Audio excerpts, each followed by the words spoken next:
हे everyone, good evening. So मैं फटाफट कल के मार्केट का एनालिसिस बता देता हूँ कि कल हम कैसे प्लान कर सकते हैं। तो बेसिकली अगर यहाँ पे मैं देखूँ तो मुझे यहाँ पे डाइसी लग रहा है थोड़ा मार्केट। देखो क्या हुआ, यहाँ पे बहुत शार्प सेल हुआ, फिर वापस से शार्प बाइंग हुआ। अब अगर मार्केट इस ग्रीन कैंडल के बीच में कहीं खुलता है ना, तो there is very high probability कि मार्केट ऊपर जाए, नीचे जाए और वापस सेम जगह पर क्लोज कर दे। तो डोजी बनने की प्रोबेबिलिटी बहुत ज़्यादा हाई हो जाएगी अगर मार्केट बीच में खुलता है, राइट। बीच में इन द सेंस इस पूरी ग्रीन कैंडल के बीच में कहीं पे खुलता है।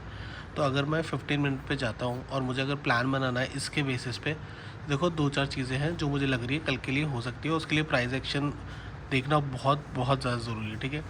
अब मान लो आपका अगर इस पूरे बीच में कहीं पे भी होता है 24,112 और ये जो नीचे का लेवल है हमारा 23,780, इसके बीच में कहीं पे मार्केट ओपन होता है, तो उस टाइम पे ट्रेड प्लान करना थोड़ा मुश्किल हो जाएगा। और ये जो हमारा एरिया है यहाँ पे बहुत ज़्यादा कन्फ्यूजन वाला स्टेट हो जाएगा, इसलिए हम लोग यहाँ पे कोई ट्रेड प्लान नहीं कर सकते अनटिल एंड अनलेस ये हमें सपोर्ट के पास मिले नीचे, या फिर यहाँ कहीं रेजिस्टेंस के आसपास मिले ऊपर, ठीक है। फ्लैट खुल के अगर मेरा मार्केट नीचे जाता है और फिर मैं सपोर्ट के पास पे कॉल ले सकता हूँ, ठीक है। और अगर ऊपर जाता है सीधे तो यहाँ मैं थोड़ा सा एक रिट्रेसमेंट के लिए ले सकता हूँ।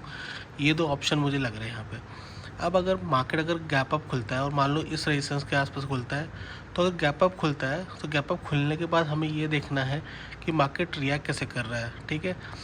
तो गैप अप खुलने के बाद मेरा मेन यही रहेगा कि मैं ऊपर साइड का ही ट्रेड बनाऊँ, ठीक है। क्योंकि अगर मार्केट इतने बड़े बुलिश के साथ में अगर गैप अप खुल रहा है तो देयर इज़ हाई प्रोबेबिलिटी कि मार्केट ऊपर की साइड ही मूव करेगा, ठीक है।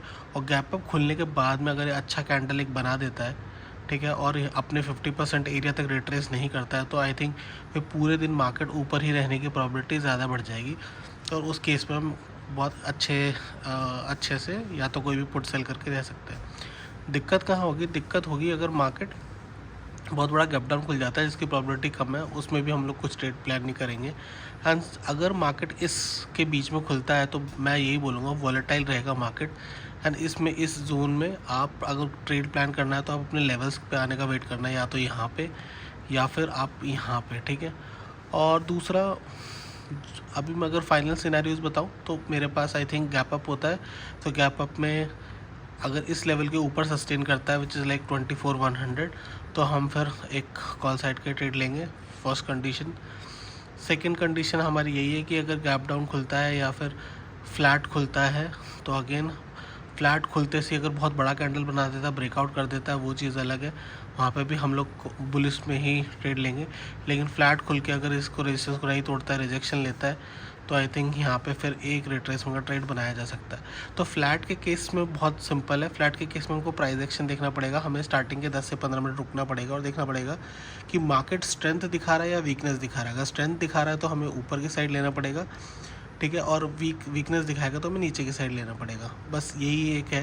बाकी अगर यहाँ पे कहीं पे भी गैप डाउन खुलता है तो मैं बोलूँगा कल के लिए ट्रेड अवॉइड करो, या फिर इस लेवल पे आने का वेट करो, या फिर इस हाई लेवल पे आने का वेट करो और तब उसी के बाद ट्रेड लो, ठीक है। तो यही कल का हमारा प्लान रहेगा। मिलते हैं आगे। जय हिंद, जय भारत।